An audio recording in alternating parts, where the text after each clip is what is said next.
वो औरत अपना पति देव से कहा तारी कोना भाव में कि घड़ी के सुई राजा जी चार पार करता,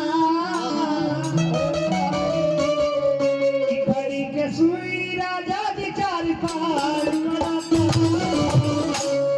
आज मुड़गो ना बोली वो प्यार करता।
बोली